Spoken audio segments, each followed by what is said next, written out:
Hey everyone, तो आज का जो हमारा टॉपिक है वो है सेकेंडरी ग्रोथ। तो आज हम लोग सेकेंडरी ग्रोथ के बारे में पढ़ेंगे और ये जो टॉपिक है basically anatomy of flowering plants chapter में से है। Last topic secondary growth of in plants.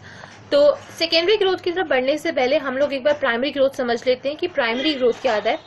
Primary growth basically lengthwise increment in roots and shoots with the help of apical meristems, उसे हम लोग प्राइमरी ग्रोथ कहते हैं। ठीक है, तो इसकी यहाँ पे डेफिनेशन दी हुई है, the growth of the roots and shoots in length with the help of apical meristems is called primary growth.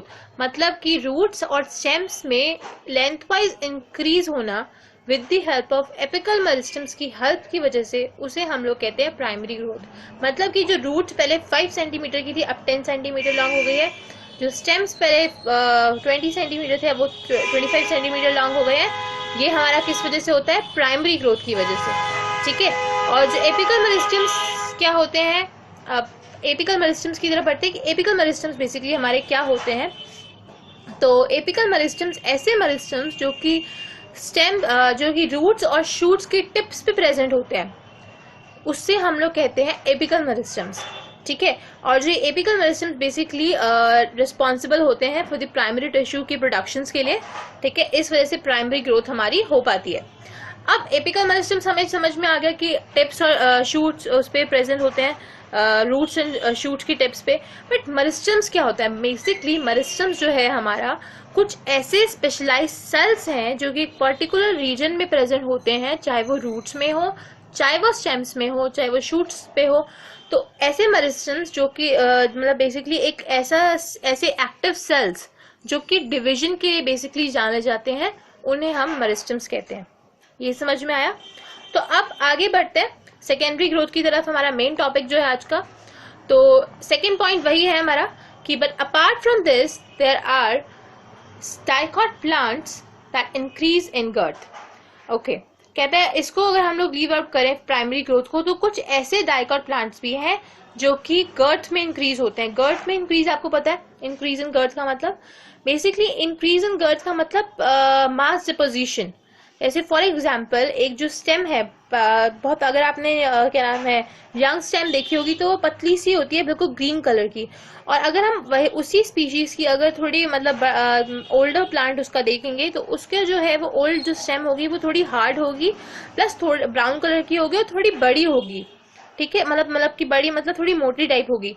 तो वो जो मोटापन है जो उसका है वो गर्थ में इंक्रीज है। बेसिकली उसी इंक्रीमेंट को हम लोग कहते हैं सेकेंडरी ग्रोथ। ठीक है, ये समझ में आया? This increase is called secondary growth. अब जो बेसिकली सेकेंडरी ग्रोथ है, सेकेंडरी ग्रोथ में जो टिश्यूज इन्वॉल्व होते हैं वो होते हैं हमारे लेटरल मेरिस्टम्स। ओके, जो टिश्यूज हमारे इन्वॉल्व हो रहे हैं वो कौन से हो रहे हैं? Lateral meristems. और लेटरल मेरिस्टम्स कौन से होते हैं? बेसिकली लेटरल मेरिस्टम्स जो है वो सेकेंडरी ग्रोथ, सेकेंडरी टिश्यूज के लिए जाने जाते हैं। सेकेंडरी टिश्यूज जो प्रोडक्शन होता है वो लेटरल मेरिस्टम्स की हेल्प से होता है। ठीक है, तो ये वाले टिश्यूज जो है बेसिकली इन्वॉल्व होते हैं सेकेंडरी ग्रोथ में। और जो सेकेंडरी ग्रोथ है बेसिकली दो टाइप से होती है, वेस्कुलर कैम्बियम और कॉक कैम्बियम की हेल्प से। दो जो इसके टाइप्स हैं वो है क्या? वेस्कुलर कैम्बियम एंड कॉक कैम्बियम। तो अब पहला हम लोग जो पढ़ेंगे वो पढ़ेंगे वेस्कुलर कैम्बियम के बारे में, तो उसकी तरफ चलते हैं। ओके, तो ये हमारा वेस्कुलर कैम्बियम। तो फर्स्ट पॉइंट है कि the meristematic layer that is responsible for cutting off vascular tissues xylem and phloem are called vascular cambium. Okay, कहते हैं ऐसी मेरिस्टेमेटिक लेयर जो कि रिस्पॉन्सिबल रहती है वैस्कुलर टिश्यूज को कट करने के लिए। उस वैस्कुलर टिश्यूज हमारे कौन से हैं? Xylem and phloem. उनको हम लोग कहते हैं वैस्कुलर कैम्बियम। मतलब कि ऐसी मेरिस्टेमेटिक लेयर जो कि रिस्पॉन्सिबल है जाइलम एंड फ्लोएम को कट करने के लिए, उसे हम लोग क्या कहते हैं? वो मेरिस्टेमेटिक लेयर कौन सी होती है? हमारी वैस्कुलर कैम्बियम। अब बेसिकली वैस्कुलर कैम्बियम का मैंने यहाँ पे साइड में एक दिखा रखा है, ये हमारा एक पर्टिकुलरली प्लांट सेल है। सपोज ये जो मेडुलरी रेस टाइप बना हुआ है, इसमें जो नीचे ये पार्ट है ट्राइंगल फॉर्म कर रहा है, ये जाइलम है हमारा, और ये जो अबव वन है ये हमारा फ्लोएम है। Towards the periphery is our phloem and towards the pith is our xylem. Okay, और इसमें जो ये आपको छोटी सी लेयर दिख रही है मैंने डार्क की हुई है, ये हमारा है वैस्कुलर कैम्बियम। वो मेरिस्टेमेटिक लेयर जो जाइलम एंड फ्लोएम को कट करती है वो क्या कहलाती है? Vascular cambium. ओके, अब आगे बढ़ते हैं नेक्स्ट पॉइंट की तरफ। कहता है B part in young stem green stem, जो basically young stem green colour की होती है तो ग्रीन स्टेम लिखा हुआ है। In young stem, I am really sorry for this, okay, in young stem green stem it is present in patches as a single layer. जो young stem है हमारी वो ग्रीन कलर की होती है। तो जो बेसिकली यंग स्टेम है उसमें जो ये लेयर होती है वैस्कुलर कैम्बियम की वो पैचेस में प्रेजेंट होती है। पैचेस में कैसे, सपोज ये मैंने एक छोटा सा पार्ट दिखा रखा है, ये हमारा जाइलम है, ये फ्लोएम है, और ये जो है हमारी एक लेयर है जो कि पैचेस में प्रेजेंट है, मतलब कंप्लीटली रिंग नहीं बना हुआ, सिर्फ पैचेस में से प्रेजेंट है। ठीक है, तो ये हमारा क्या हो गया, क्या नाम है, वैस्कुलर कैम्बियम का एक पार्ट जब यंग स्टेम में कैसा होता है। अब कहता है next is later in the brown stem it forms complete ring, मतलब कि जब थोड़ा सा जो प्लांट है वो बड़ा हो जाता है, जो स्टेम वो थोड़ी सी बड़ी हो जाती है, ब्राउन कलर में आ जाती है, ब्राउनिश कलर में, तो वो एक कंप्लीट रिंग फॉर्म कर लेती है। अब ये कंप्लीट रिंग कैसी होती है, अब हम इस कंप्लीट रिंग के फॉर्मेशन के बारे में पढ़ते हैं। ठीक है, formation of the vascular cambium ring, अब इसके बारे में पढ़ते हैं आगे। ओके, तो अब बढ़ते हैं हमारे नेक्स्ट पॉइंट की तरफ, that is formation of cambial ring. अब कैम्बियल रिंग जो बेसिकली फॉर्म कैसे होती है, क्या प्रोसीजर है, तो उसकी तरफ बढ़ते हैं। तो इसका एक एग्जांपल दिया हुआ है डाइकॉट स्टेम। बेसिकली एक चीज आप ध्यान रखिएगा, जो सेकेंडरी ग्रोथ है वो सिर्फ और सिर्फ डाइकॉट और डाइकॉट प्लांट्स में, जिम्नोस्पर्म्स में होती है। ठीक है, ना एंजियोस्पर्म्स में होगी, ना मोनोकॉटिलेडन्स में तो बिल्कुल नहीं होती है। ठीक है, ये ध्यान रखिएगा। तो एग्जाम्पल डाइकॉट स्टेम्स का इधर लिया हुआ है कि the cells of the cambium, जो कैम्बियम के सेल्स हैं वो प्रेजेंट होते हैं between primary xylem and primary phloem. ठीक है, तो ये जो सेल्स ऑफ जाइलम मैंने यहाँ पे जो कैम्बियम के यहाँ पे सेल्स दिखाए हुए हैं, ये मेरा क्या है, फ्लोएम, और ये मेरा है प्राइमरी जाइलम। ठीक है, यहाँ पे शो किया हुआ है प्राइमरी जाइलम, प्राइमरी फ्लोएम, और ये मेरे क्या हो गए, सेल्स ऑफ कैम्बियम। और सेल्स ऑफ कैम्बियम को इंट्राफैसिकुलर कैम्बियम भी कहा जाता है। ठीक है, सेल्स ऑफ कैम्बियम को इंट्राफैसिकुलर कैम्बियम भी कहा जाता है। तो मतलब बेसिकली वैस्कुलर कैम्बियम जो है दो तरह से हो गए, एक इंटरफैसिकुलर और दूसरा इंट्राफैसिकुलर। जब इंटरफैसिकुलर कैम्बियम प्लस इंट्राफैसिकुलर कैम्बियम आपस में मिल जाते हैं, इंक्लूड हो जाते हैं, तो उसके मदद से बनता है वैस्कुलर कैम्बियम। ठीक है, दोनों जब मिल जाते हैं तो क्या बनता है हमारा, वैस्कुलर कैम्बियम। अब यहाँ पे ये देखिए, ये मेरा क्या है, प्राइमरी फ्लोएम, प्राइमरी जाइलम, ये मेरे सेल्स ऑफ कैम्बियम हो गए, इंट्राफैसिकुलर कैम्बियम। ठीक है, अभी सिर्फ इसी पार्ट को वो कीजिए, ये मेरा सेल्स ऑफ कैम्बियम हो गया। अब जो नेक्स्ट पार्ट है वो कहते हैं the cells of medullary rays join with intrafascicular cambium become meristematic and form interfascicular cambium. अब जो ये लाइन वाइज, साइड वाइज, ये जो साइड में यहाँ पे जो प्रेजेंट होंगे ना सेल्स, वो भी किसके, मेडुलरी रेस के। जो मेडुलरी रेस के जो सेल्स होते हैं वो आपस में अटैच होते हैं, किससे, इंट्राफैसिकुलर कैम्बियम से अटैच होते हैं, फिर मेरिस्टेमेटिक बन जाते हैं, जिसकी वजह से प्रोड्यूस क्या करते हैं, इंटरफैसिकुलर कैम्बियम, ये पार्ट। और ये जो इंटरफैसिकुलर कैम्बियम है यहाँ पे बनना शुरू हो जाता है। जैसे कि सपोज ये मेरा एक मेडुलरी रे है, ये मेरी दूसरी मेडुलरी रे है, तो इसमें क्या होगा कि जो ये वाले सेल्स हैं मेडुलरी रेस के, ये जो इंटरफैसिकुलर कैम्बियम मेडुलरी रेस से अटैच होगा, फिर यहाँ से जो मेडुलरी रेस है वो इससे अटैच होगी, इस वाले मेडुलरी रेस से, और ये जो है आपस में जब अटैच होंगे तो क्या फॉर्म करेंगे, इंटरफैसिकुलर कैम्बियम। ये चीज समझ में आई। और ये जो हमारा रिजल्टेंट स्ट्रक्चर होगा वो कुछ इस तरह का होगा, मैंने यहाँ पे शो कर रखा है, ये मेरा जो रिजल्टेंट स्ट्रक्चर वो इस तरह का होगा। पहले जो हम लोगों ने लास्ट यहाँ पे पढ़ा, इसमें क्या था, इस तरह कुछ दिख रहा था हमारा, ये इस तरह का कुछ था हमारा जो स्ट्रक्चर था पहले वैस्कुलर कैम्बियम का। अब जब इंटरफैसिकुलर कैम्बियम में कन्वर्ट हो गया तो वो मेरा इस तरह का स्ट्रक्चर है। ठीक है, ये मेरा primary xylem, primary phloem, इंटरफैसिकुलर cambium यहाँ पे between the primary xylem and primary phloem, और इंटरफैसिकुलर कैम्बियम कहाँ फॉर्म हुआ, मेडुलरी रेस के सेल्स जब ज्वाइन हुए किसके साथ, इंट्राफैसिकुलर कैम्बियम से। तो इंटरफैसिकुलर कैम्बियम कौन सा है और इंट्राफैसिकुलर कैम्बियम कौन सा है, आपको ये पता होना चाहिए, ये पूछा जा सकता है, 0.1 चांस है, बट फिर भी पूछा जा सकता है, आप इस पे ध्यान दीजिएगा। अब जो नेक्स्ट है, अब आगे बढ़ते हैं। ओके, अब है ये हमारा एक्टिविटी ऑफ कैम्बियल रिंग। हम लोगों ने ये पढ़ लिया कि कैम्बियल रिंग फॉर्म कैसे होती है, ठीक है, उसका प्रोसीजर हम लोगों ने देख लिया। अब है कि ये जो कैम्बियल रिंग अब ये फॉर्म जो हो गई है, तो इसकी एक्टिविटी क्या है, इसका कार्य है, वो क्या किस तरह से काम करती है। तो पहला पॉइंट इसका इसी के ऊपर है, कहते हैं the cambial ring becomes active and begins to cut off new cells both towards the inner and outer cells। अब जो ये कैम्बियल रिंग यहाँ पे फॉर्म्ड हुई साइड में, वो क्या करती है, अब जो सेल्स हैं हमारे, वो उनको कट करना शुरू कर देती है अंदर towards the centre also and towards the outer side भी और इनर साइड भी। जो इनर साइड है वो सेल्स जो टुवर्ड्स पिथ की तरफ जो कट होते हैं वो बनते हैं सेकेंडरी जाइलम, और सेल्स जो टुवर्ड्स द पेरिफेरी कट होते हैं वो हमारे बनते हैं क्या, सेकेंडरी फ्लोएम। हम लोगों को पता है कि ये जो सेकेंडरी फ्लो, क्योंकि फ्लोएम जो प्राइमरी फ्लोएम था हमारा बाहर की तरफ था, पेरिफेरी पार्ट की तरफ, तो जो सेकेंडरी फ्लोएम जो होगा बनेगा वो भी कहाँ बनेगा, पेरिफेरी पार्ट में। और जो हमारा जाइलम था, प्राइमरी जाइलम, वो हमारा कहाँ पे था, टुवर्ड्स दी पिथ। तो इसी वजह से जो हमारा सेकेंडरी जाइलम बनेगा वो भी कहाँ बनेगा, टुवर्ड्स दी पिथ। तो ये जो है ये हमारा पिथ शो कर रहा है, और ये हमारा पिथ शो कर रहा है, और ये हमारा पेरिफेरी पार्ट। ये समझ में आया। अब नेक्स्ट पॉइंट की तरफ बढ़ते हैं। तो कहते हैं cambium is generally more active on the inner side than the outer. Okay, कहता है कि जो कैम्बियम है बेसिकली ज्यादा एक्टिव कहाँ होता है, इनर साइड पे rather than outer side. Inner side पे ज्यादा एक्टिव होगा आउटर साइड की बजाय। तो इसका मतलब है कि एक्टिव इनर साइड की तरफ होगा, तो इनर साइड में हमारे सेल्स कौन से होते हैं, सेकेंडरी जाइलम के। तो जो हमारा amount of secondary xylem produce होगा वो भी ज्यादा होना चाहिए, ठीक है।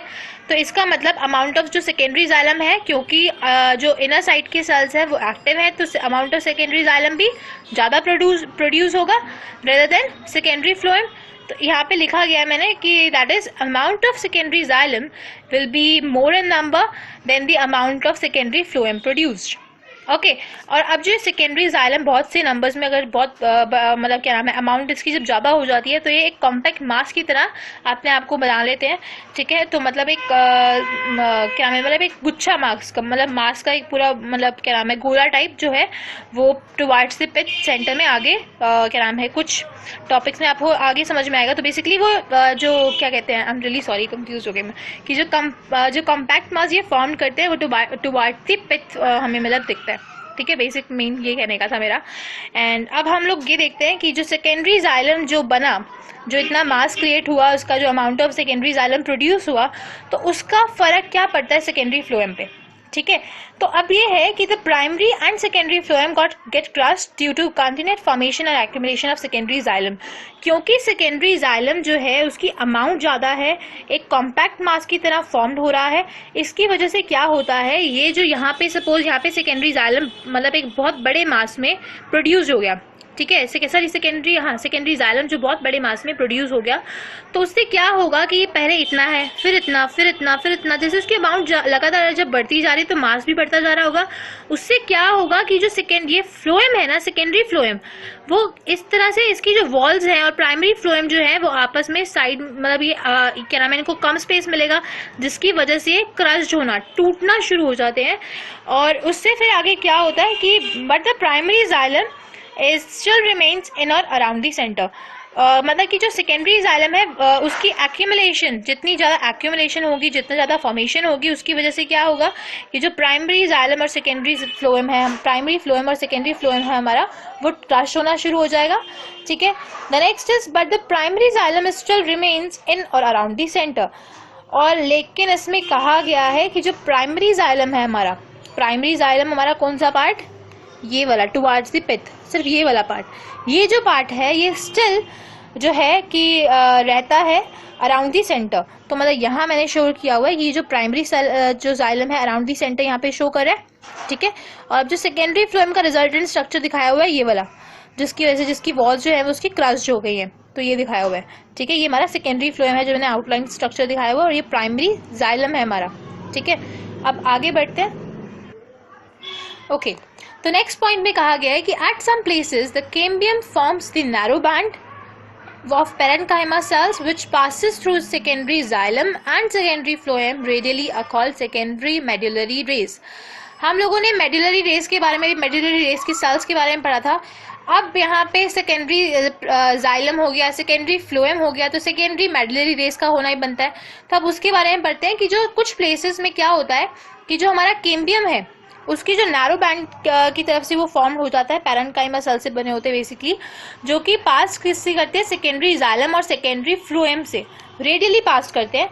तो उनको क्या कहा जाता है, सेकेंडरी मेडुलरी रेज। इसका जो बेसिकली फिगर दिखाई हुई है 6.9 पे, पेज नंबर 95, मैं आपको एक बार शो कर देती हूँ यहाँ पे। हियर ये जो है ना हमारी जो लाइन्स टाइप आपको दिख रही हैं, ये वाली, ये हमारी सेकेंडरी मेडुलरी रेज है, जो कि कहाँ से गुजर रही है, सेकेंडरी, ये हमारा सेकेंडरी जाइलम है, ये वाला, यहाँ से सेकेंडरी फ्लोएम, ये उससे मतलब रेडियली वहां से मतलब पास होती हुई निकल रही है। तो ये हमारी क्या हो गई, सेकेंडरी मेडुलरी रेज, ठीक है, और रेडियली पास होती है, ये ध्यान रखिएगा। अब जो नेक्स्ट टॉपिक है हमारा स्प्रिंग वुड और ऑटम वुड, उसके ऊपर बढ़ते हैं। ओके, हियर तो spring would and autumn would में कहता है, फर्स्ट पॉइंट है कि the activity of cambium is under the control of many physiological and environmental factors. अब हमें ये पता है कि जो बेसिकली जो जितने भी प्लांट्स हैं वो क्या नाम है, एनवायरमेंटल फैक्टर्स होते हैं, उस पर डिपेंड करते हैं, ठीक है, उनका जो एक्टिविटी है उस पर डिपेंड करती है। तो इस वजह से जो उनके सेल्स होंगे, जो उनके टिश्यूज होंगे, वो भी उस पर डिपेंड करेंगे। तो ठीक उसी तरह से जो कैम्बियम की एक्टिविटी है वो किसके कंट्रोल में है, फिजियोलॉजिकल और एनवायरमेंटल फैक्टर्स के कंट्रोल में। तो हम उसके बारे में पढ़ेंगे कि क्या कंट्रोल, किस तरह से वो कंट्रोल करते हैं, क्या उनके ऊपर असर पड़ता है। तो पहला है कि in temperate regions the climatic conditions varies here. ये हमें पता है कि टेम्परेट रीजन्स में जो क्लाइमेटिक कंडीशंस हैं वो क्या नाम है, चेंज होती रहती है एक साल में, तो कभी धूप तो कभी छाँव। सेम आज यहाँ पे दिया है, दो दिए में, एक स्प्रिंग सीजन और एक विंटर सीजन, ठीक है। तो पहला स्प्रिंग सीजन है, उसके बारे में समझते हैं। पहला कहते हैं कि जो स्प्रिंग सीजन का जो कैम्बियम है ना वो बहुत ज़्यादा एक्टिव होता है, ठीक है। स्प्रिंग सीजन का जो कैम्बियम है वो बहुत एक्टिव होता है, ये ध्यान रखिएगा। अगर कैम्बियम ज़्यादा एक्टिव होगा तो इसका मतलब कि ज़्यादा जाइलरी एलिमेंट्स प्रोड्यूस होंगे विद वेसल्स, और उसकी वजह से जो पिथ होगी, जो सेंटर होगा वो लार्ज होगा या बड़ा होगा, चौड़ा होगा, ठीक है, ये समझ में आया। अब द नेक्स्ट जो है कि would form during this season is called spring would और अर्ली वुड।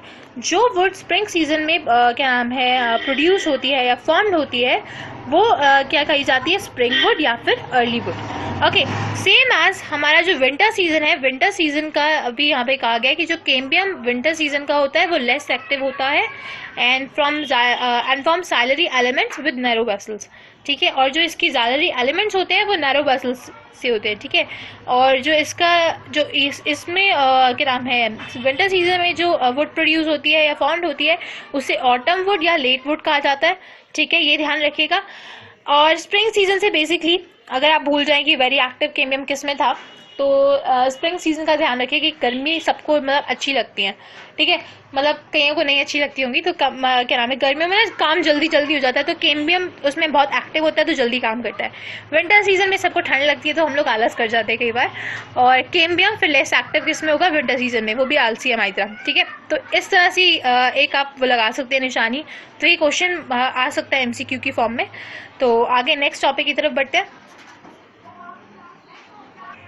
ओके, इसमें एक चीज़ और बताई गई है कि जो स्प्रिंग वुड है वो लाइट कलर में होता है, कलर मतलब लाइटर इन कलर होता है। स्प्रिंग सीजन में हम कैसे कपड़े पहनते हैं, लाइट जो कलर के प्रेफर करते हैं, तो same as lighter in colour होगा, लोअर डेंसिटी होगी इसकी। और लेट वुड जो होगा या फिर हमारा ऑटम वुड, वो हमारा कैसा होगा, डार्कर इन कलर और हायर डेंसिटी का होगा, ठीक है। अब ये एनुअल रिंग का एक बेसिकली दे रखा है इसमें कि एनुअल रिंग जो है उससे हम एस्टिमेट एज निकाल सकते हैं किसी ट्री की।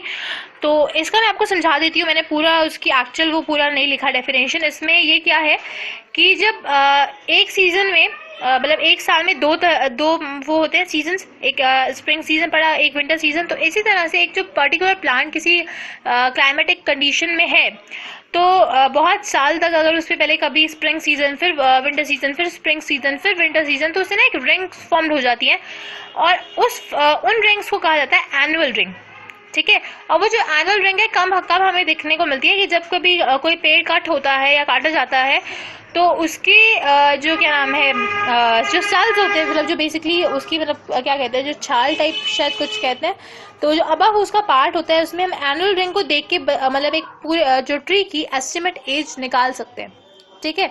तो ये इसका बेसिक कॉन्सेप्ट है। अगर क्वेश्चन आएगा भी तो उससे आएगा कि एस्टिमेट एज ऑफ ट्री हम लोग किस से निकाल सकते हैं, एनुअल रिंग से, कैम्बियल रिंग से, किससे? तो एनुअल रिंग आपको आंसर करना है। The next is hardwood and sapwood. Hardwood and sapwood का कंसेप्ट एक बार हम लोग समझ लेते हैं। इसमें बेसिकली एलिमेंट्स के उस पर डिपेंड है ये कि मतलब वाटर कंडक्शन और मैकेनिकल सपोर्ट पे। तो एक बार आप शुरू करते हैं। तो पहला पॉइंट है कि इन ओल्ड ट्रीज, जो ओल्ड ट्रीज होते हैं हमारे, उनमें क्या होता है, जो ग्रेटर पार्ट होता है सेकेंडरी जाइलम का, वो एक तो डार्क होता है, डार्क ब्राउन। ये हमें पता है कि जो क्या कहते हैं, हमारी जो स्टेम होगी जो ओल्डर ट्रीज की, वो डार्क ब्राउन या ब्राउनिश कलर में होती है, ठीक है। और वो ऐसा क्यों होता है, डार्क ब्राउन कलर में क्यों होती है? It is because of the deposition of organic compounds, ठीक है। ऑर्गेनिक कंपाउंड्स की डिपोजिशन की वजह से जब वो डिपॉजिट हो जाते हैं या एक्यूमुलेशन हो जाता है उनका, उनकी वजह से जो है वो ब्राउन कलर हमें देखने को मिलता है। और ऑर्गेनिक कंपाउंड्स जो हैं वो टैनिन्स हो सकते हैं, रेजिन्स हो सकते हैं, ऑयल्स हो सकते हैं, गम्स हो सकती है, एरोमेटिक सब्सटेंसेस, एसेंशियल ऑयल्स, वो मतलब डिपेंड करता है, ठीक है। In the central part of the stem, ठीक है, in the central part of the stem में यहाँ पे डिपॉजिट हो जाते हैं, जिसकी वजह से जो हमें स्टेम का कलर देखने को मिलता है सेकेंडरी जाइलम का, वो हमें कैसे दिखता है, डार्क ब्राउन। ओके, तो अब ये जो बेसिकली ये जो जितने भी सब्सटेंसेस हैं, इनकी वजह से क्या होता है कि जो हमारी जो जो हमारा क्या नाम है ट्री है बेसिकली, या फिर कोई भी क्या नाम है, या फिर जो स्टेम है, वो उसको ये हार्ड, बहुत ज़्यादा हार्ड और ड्यूरेबल बना देते हैं, या फिर रेजिस्टेंस बना देते हैं to any insect and micro organism, या फिर किसी भी तरह का पैथोजेनिक ऑर्गेनिज्म से, मतलब इसको एक रेजिस्टेंस बनाते हैं, एक सपोर्ट दे देते हैं, ठीक है। अब उसी बारे में हम लोग पढ़ेंगे नीचे हार्डवुड एंड सैपवुड के कॉन्सेप्ट के लिए। तो हार्डवुड बेसिकली क्या है, द अबव रीजन, ये जो हम लोगों ने अभी ऊपर इसके बारे में पढ़ा कि comprises dead elements with highly lignified wall and called hardwood. तो इसमें क्या है कि जो जितना भी हम लोगों ने अभी ऊपर सेकेंडरी जाइलम का पढ़ा डार्क ब्राउन रीजन के बारे में, इसमें क्या है कि इनके जो पास डेड एलिमेंट्स कुछ पड़े होते हैं, हाईली लिग्निफाइड वॉल्स इनकी जिसकी होती है, और क्या नाम है, डेड एलिमेंट्स की वजह से इनको, डेड एलिमेंट्स बहुत सारे जब इकट्ठे हो जाएंगे तो ऑब्वियसली कुछ एक मैकेनिकल सपोर्ट मिलेगा। कोई भी एक्टिविटी वो कर नहीं रहे हैं तो एक मैकेनिकल सपोर्ट फॉर्म करेंगे, ठीक है, और उसको हम लोग कहते हैं उसको कहा जाता है हार्डवुड, ठीक है। और ये जो है हमारा जो हार्डवुड है does not conduct water but gives mechanical support. ये जो हार्डवुड है हमारा वो वाटर कंडक्ट नहीं करता है, वाटर कंडक्शन में हेल्प नहीं करता, बट मैकेनिकल सपोर्ट में हेल्प करता है। ये बेसिकली आपको हार्डवुड की डेफिनेशन नहीं पूछी जाएगी। अगर क्वेश्चन आया भी तो इस फॉर्म में आएगा कि क्या जो हार्डवुड है वो मतलब क्या नाम है, वाटर कंडक्ट करता है कि नहीं करता है, मैकेनिकल सपोर्ट कौन देता है, हार्डवुड, सैपवुड या फिर स्प्रिंग वुड या लेटवुड। इस तरह से मैंने एक क्वेश्चन देखा था प्रीवियस ईयर के क्वेश्चन में, तो इस तरह से पूछा जा सकता है। तो बेसिकली डेफिनेशन इतनी इंपॉर्टेंट नहीं है। और सैपवुड, हाँ, ये पूछा जा सकता है कि कहाँ पे प्रेजेंट होता है। जो हार्डवुड है हमारा वो होता है इनर पार्ट या फिर greater part of the secondary xylem, ठीक है, टुवर्ड्स द पिथ। एंड जो सैपवुड है हमारा वो peripheral region of secondary xylem में होता है, ठीक है, पेरिफेरल रीजन में, ये होता है पिथ रीजन में, ठीक है। अब जो है सैपवुड हमारा लाइटर इन कलर होता है, ठीक है, और सैपवुड में basically involve conduction of water and minerals from root to leaf. ये जो सैपवुड है हमारा वो क्या करता है कि मतलब जो वाटर और मिनरल्स का जो कंडक्शन है वो जो रूट से लीफ तक पहुंच जाता है। तो इसका बेसिक काम ये है सैपवुड का। और हार्डवुड का आप समझ गए, मैकेनिकल सपोर्ट के लिए काम करता है। तो बेसिकली यही है इसका। अब हम लोग नेक्स्ट वीडियो में पढ़ेंगे कॉककेम्बियम के बारे में। तो स्टे ट्यून फॉर इट। और अगर आपको इस वीडियो में कुछ भी मतलब नहीं समझ में आया तो आप कमेंट कर सकते हैं, मैं आपको फिर समझा दूंगी। एंड द नेक्स्ट इज कि ये बेसिकली एक टॉपिक वीडियो थी। तो अगर आप कोई भी एक चैप्टर में से कोई भी पर्टिकुलर टॉपिक समझना चाहते हैं, क्योंकि बहुत कम टाइम है वीडियोस बनाने के लिए पूरे चैप्टर्स की, तो कोई भी पर्टिकुलर टॉपिक जो आपको नहीं समझ में आ रहा तो मैं उसकी वीडियोस बना सकती हूँ। तो आप उस पर्टिकुलर टॉपिक के लिए मुझे ईमेल कर सकते हैं @carestudyeasily@gmail.com and on my Google Plus community as well with the name of Yashpreet Kaur, and can message me also on my Facebook account and my Twitter account or my which Insta पे भी आप मतलब message कर सकते हैं इस बारे में. And if you like this video please like share and subscribe. And हाँ, सब्सक्राइब से याद आया, आज जो बेसिकली जो हमारा चैनल है 500 सब्सक्राइबर्स पूरे कंप्लीट कर चुका है. तो thanks to all of you for this love and affection and to be the part of this revolution. और I would just want to thank some peoples, मतलब जिन्होंने मतलब काफ़ी सपोर्ट किया और जिन्होंने मुझे बहुत मोटिवेट किया इस रेवोल्यूशन के दौरान. The first is Shweta Saxena, the next one is Shahana Parveen, and the third one is Venkatesh. मेरे को पूरा नाम ध्यान में नहीं, शायद Venkatesh M. I am really sorry अगर मैंने नाम गलत लिया हो तो. And thank you to all the 500 subscribers also कि जिन्होंने मतलब इस पूरी जर्नी में हेल्प की, सपोर्ट किया. एंड और प्लीज़ कमेंट कीजिएगा कि आपको ये जो वीडियो है कैसी लगी. तो आगे मुझे मतलब एक मोटिवेट मैं हो जाती हूँ कि मुझे और बनानी है वीडियोस. तो थैंक्स यू सो मच.